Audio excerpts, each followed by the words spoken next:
What are the biggest mistakes that we're making right now, you think, internally? This could be buyer side, seller side, whatever it is as a whole. Give me a couple examples. All right, let's break it down. What's costing us biggest money? Pre-frame, what else? Not quite there yet. Let's say we can't even get that far yet. Feeling the first objection. Right? I think on that phones, we're doing what? Folding. Exact word I use. Folding first or second objection. That's it.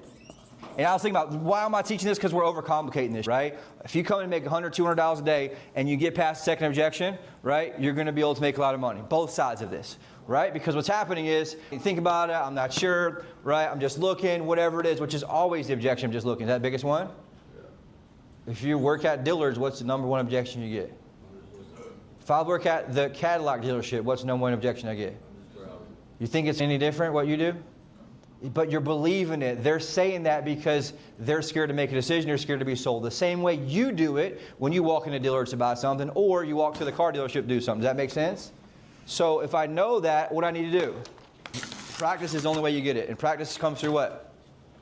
Repetition. That's the only way it makes a difference, right? So that's a key part there. So how do I do this? Well, obviously, need to be in Ryan's training here. Monday, Wednesday, Friday, what we've been talking about. That's important.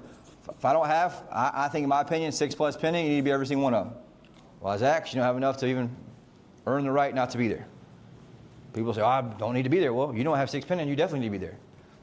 Because if you didn't, if you had more than 6 pending, guess what you probably wouldn't be doing? Folding on the first objection, right? Super simple. And it goes back to my thing this morning, right? Everything in my life either created it or I allowed it to happen, period. That's it. And many of y'all had some success before, but now you're allowing it to happen and having less than 6 pending because you thought you got too good. And you lost your sharpness in terms of sales and now you're dull, right? Very important to think about that overall. Number 2, what's by far the biggest one? Not asking for the appointment. So what am I doing? I'm letting them off the hook. I'm getting criteria. Non-local, asking criteria. What's the problem with that? 65 other people got their criteria, dude. So they're getting all these emails from everybody else, and so what they're doing is they end up just getting numb to it, and it's the right person, the right place at the right time. And let's say you're lucky enough to get them, that means you just got to call more than anybody. So I got to call them 12, 15 times in the back end to get the business because I didn't ask for the appointment on the front end. Is that more work or less work for me? Way more work. Times 10, right? If I got 100 people in my bucket or 200 people in my bucket, that's a lot more work. Where if I could just cut it down to 70 people in my bucket, 100 people in my bucket that were all signed, it'd be a different ballgame. Does that make sense? And so we know that I got to ask for the appointment, but asking for the appointment doesn't work. Why? Not yet. What's even simpler than that? You ask for the appointment 3 times. How do you get more appointments? You ask for it 3 times. We broke down the science for you, broke it down week for week, right? How do you get past it? You got to be able to ask for the appointment 3 times. Why? They're human. They need to be asked 3 times because they're scared to be sold. So if I know that's the case, and I know that the studies show, like, I don't remember the exact data I showed you guys like a month ago, that if you ask for the appointment 3 times, it's basically what doubles conversion at least. I think it was more than that, but I can't remember the exact number. So I just got to get good at what? Asking for the appointment. And here's the crazy part. This is connected to what? This one. I can't do number 2 unless I get good at number 1. Does that make sense? Because even if I get good at number 1, I got to get good at number 2. Make sense? And so they give me an objection. Well, I'm not really sure. I'm busy today. I got my kids in town, whatever it is. No problem, right? They weren't too busy to be on the line searching for properties, so we know they have time to do what? Yeah. Tim, if I could take 15 minutes and save you 20 hours of your home search on the back end, is that worth the time for you? Absolutely. So, hey, I got this afternoon at 3:30, 4:30. What's better for you? Right? Number 3, what do you think the next biggest problem is? It's in follow-up. What is it? No voicemail. No text. This drives me up the wall. This is particularly on the seller side, particularly even before we get to the appointment many times. This is driving me crazy. I can mention I have 7+ in a row that I've canceled were all the same exact reason. And I've sent the examples and screenshots over and over and over. I said, dude, I got to have voicemails. Why is this important? Same thing on the buy side with you guys in your bucket. This is important. Deeper than that. Deeper. So I was talking about this with Garrett, my coach, in the Warriors. Seen the same exact thing in their business, same exact thing with Grant Cardone, who's in the same building as them. They talk a lot. Grant Cardone's Garrett's mentor. So there's so much noise. What's happened, the consumer has changed. The consumer is way different. You can't get somebody, for the most part, get a phone answer on the first call. Does this make sense? or the second call, the third call, the fourth call. You have to call them more, but not just that. You got to earn the right for them to answer your call. Does this make sense? And how many of you guys have had some, hey, if you call me, text me first because I don't answer numbers I don't know? Well, if I know that, 6 out of 10 people are doing that, I probably should do what? Text them, right? First, but so it's important. And same thing on the seller side. They're not ready, but you got to leave voicemail after voicemail after voicemail. So I'm doing what? Staying top of mind. Top of mind, so that when I do call them next Tuesday and they're finally available, this will be the same guy that's left me 6 voicemails. They're finally going to answer, and that's how I get through. That's the secret. Well, if I'm in Sierra, what can I do? Pre-record your voicemail. You hit one button, it drops a voicemail. Right? Hey, it's Blake Sloan from Sloan Realty Group. Just reach out, give me a call, follow back up. If you can't give me a call back, whatever your number is in Sierra, so you know they come back, it's tracked. Make sense? Very important. If they text you back, you got to make sure you do what? Respond there. Yes. Yeah, it's so simple. But what is this? And this drives me up the wall because it's a laziness. How much longer does it take to leave a voicemail? 95 seconds. Yeah, let's say realistically 15. Okay, to leave a good one. And if I'm very specific, I'm going to say, hey, Ryan, it's Blake from Myrtle Beach at Sloan Realty Group. Just follow up, see our search to go on, so you have everything. I'm sending you exactly what you want. Give me a call as soon as you get this, whatever it is. Hey, Ryan, it's Blake Sloan from Myrtle Beach at Sloan Realty Group. Found a brand new listing. I thought of you this morning. Match exactly what you're looking for. Give me a call. I'm mixing it up so that I get what? Response based on what it is. And I don't know exactly what to respond to, so I'm going to change my bait up so I can catch the right fish. Does that make sense? If I cast out and don't get anything, I need to do what? Change your bait, dude. So that's important, but I got to be smart enough to understand you have to leave this here.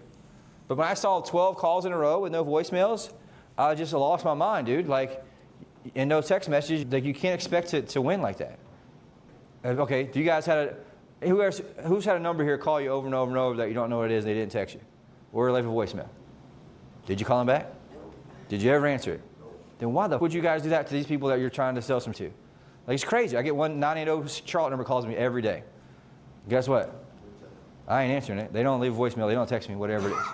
So, it makes sense to you? Like, it's important to do there. So, this is one of the biggest ones. These are people who, for you guys, in your bucket, overall, right? Or obviously they've been somebody's nurture, whatever it is that's been there for a while. Very important. And then, last one here, this is a big one too, right? Number 4, what do you think the next biggest one is? My OGs don't do this much. They're pretty good about it, but that's a big one too. That's a good one too. Yeah, same thing. I got on somebody this week about it, right? If I say I'm going to call you back. If I say a search up, if I set you up and I sign you today, and I set your search up 24 hours from now, what do you think? I can't trust them. If I say, dude, hey, I've worked for you, so awesome to work with you, sign this paperwork, go off of this, I sign away my 12 months of my next life, and I say, hey, you know what, dude, I'm going to give you some houses in 24 hours. But meanwhile, he can go to Zillow app in 4 minutes, not even that, 4 seconds. What is going to happen? They're going to leave you, right? They're not going to want to work with you. And so you have to make sure. The biggest other complaint I get when anybody wants to cancel a buyer agreement or a listing agreement, what is it? No communication. Not communicating, not following back up.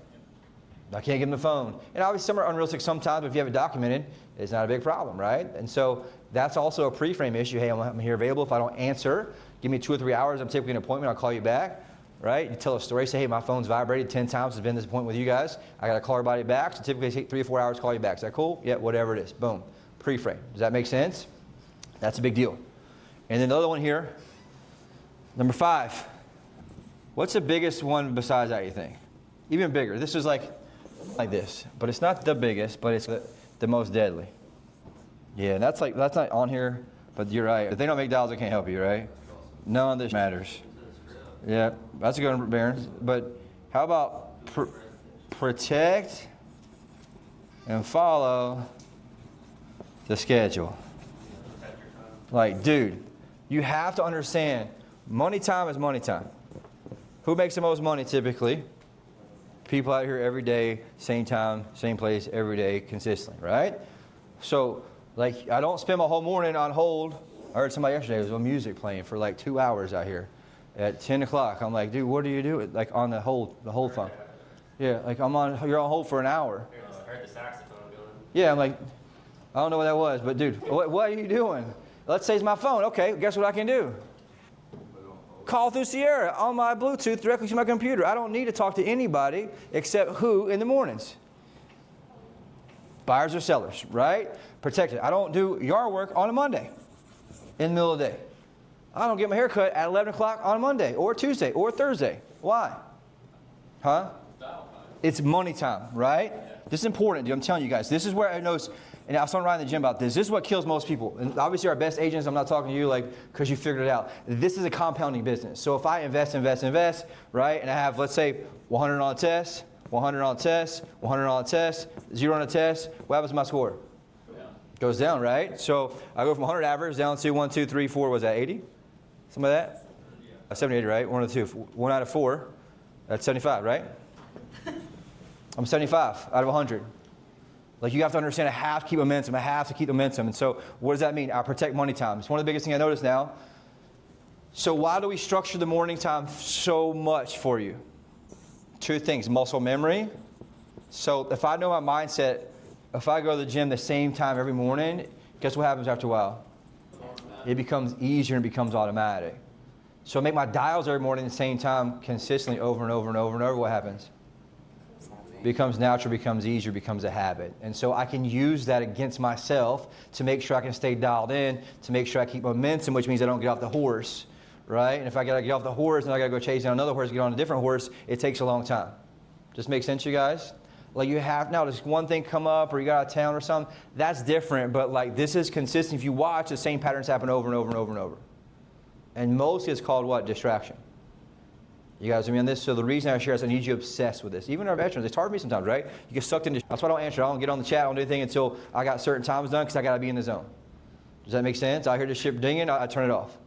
Because I got to be dialed in to make sure I'm focused on what that is, right? Your number one really asset is you and your focus and how you do this. Does it make sense? And so I schedule the time ahead of time, I stick to it no matter what. The number one killer in real estate for anybody is freedom. And I don't micromanage. We don't do that here. So you got to make sure that you're able to plug in and just follow the alignment and hold yourself accountable. Which goes back to what we talked about last week, which is what? Integrity. Make sense? That's the biggest thing I've seen. We're just this is the small things. Like a small few clicks off, everybody's in different places, what it is, that makes the biggest difference. But I'll tell you, if I had to pick one that's like the most relevant to our industry right now, is number 3. The consumer has changed. I notice it in recruiting stuff. I notice it with calling sellers, right? You have to call more. You have to leave voicemails more. You have to, why? Because call screeners are at all-time high, right? Spam filters are all-time high. You have to make sure that you can separate yourself by doing what? Louder. Same thing, emails, right? I've been sending out these emails, like to these like recruiting emails, and all of a sudden, I'm like, this is crazy. I'll send 2 a week, 1 a week, no one answers. No one's there. Send 2 a week. Then I was wondering, 2 a week and 3 a week, what do you think happened to open rate? Sorry, the click rate. It doubled. Crazy, right? 1 or 2 things. Well, you want a response. That's what I told Ryan. Rather half of them just opt out and say F you, and the other half actually do something. Right? So like it's one of those things, but I noticed I increased in 64,000 emails last month, and the click rate more than double. Crazy, right? And so why? Because there's so much noise out there, you have to be able to find a way to get through. The same with your clients. Other thing too, and this is why I mentioned email. How do I send an email to them? Why does email matter? Older people tend to be a little more email-like. They're not on 100 email lists like we are, right? They don't get 40 emails a day like me. So how do I write a quick email? I have ChatGPT up. I literally screenshot their profile. Boom. Hit Control-V, paste. Hey, help write an email for this, about this situation. Boom. It automatically does it. Has their name, everything in it. I copy and paste it, send it, gone. Now, obviously, I'd hopefully have a template that may work for that, but if I don't, I just copy and paste whatever it is. Hey, help me respond to this person. They just logged on, looked at these 3 properties. Help me write an email to them. You can look at what they just looked at, screenshot that, send it to that, and then just have it copy and paste. Does that make sense for you guys? I've done it a lot lately. It's been very powerful. Makes sense? Why? Because I'd rather you send the email, and obviously your ChatGPT or whatever Gemini's got to be in your voice a little bit, but I'd rather you send it than not send it. Does that make sense? But that's an extra input that you have that gets them. You need to send the shit. Yeah, so Bob just sent you an email an hour ago. Well, you got to do that, otherwise they won't get it sometimes. yeah, so that's why I voicemail first, right? Text message next, email third. So I'm hitting triple threat per reach out. Obviously, I'm sending this to my key people. If they're $500,000, $600,000, $700,000, whatever it is, I'm hammering them emails. Make sense? Because I got to differentiate from everybody else. Questions about that? Bob, what are you hearing from that?